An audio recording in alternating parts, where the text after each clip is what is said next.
Okay guys, I'm going to show you some more things you can do with your gradebook, including missings, late, and stuff like that. So first get to your class, then you're going to click on grading, or not, gradebook.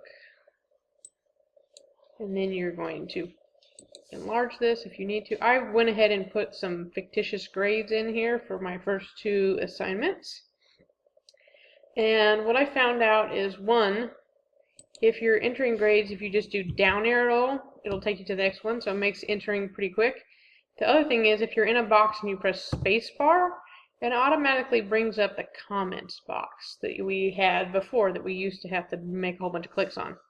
Now, here's an interesting new thing. So we have these other check boxes we can do.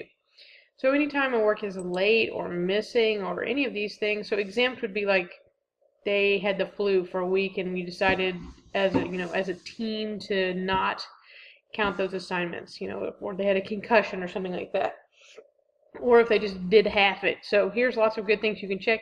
What's new is you can no longer put the M in, so no more M. If you want it to work like an M did in the past, you have to literally put a 0 in there and then mark it as missing. Okay? And then this new thing is you can say days late, which is great. So if your late policy says after 3 days late it's 0, look, you can have all that will be documented. And then you just say save and next, and it goes to the next person.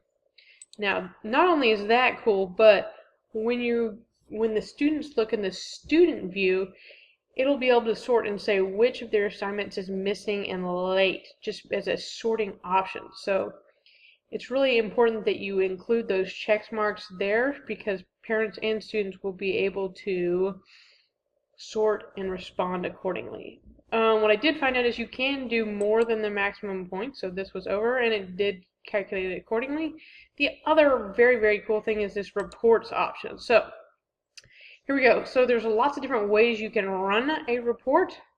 One is an empty grid, which is just going to print, it's going to be empty, so you could do it by hand if you were just grading classwork walking around. The other interesting one is this one. So, well, there's lots of interesting ones. By student, again, you have to press this generate button, which I feel like is a little bit awkward.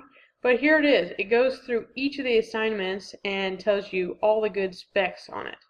So that one's great. Now, if you wanted to export it to Excel or Word to send it to your parents, that would be another choice. So that would be when you wouldn't want to use the generate, you would want to view it in a different format. The other great reports you can do is just sort and look at all the late assignments for the class. So you can generate right here. So here's all my late, fictitiously late assignments. Okay? Or you can sort just fictitiously late assignments for Connor and do it that way. So if a parent calls you and says, what is he missing? I can't look at, his grades. You can run this report, export it to Excel, and send that to the parent.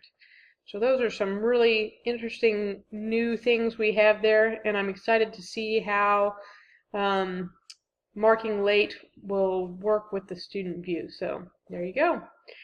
Things with your gradebook.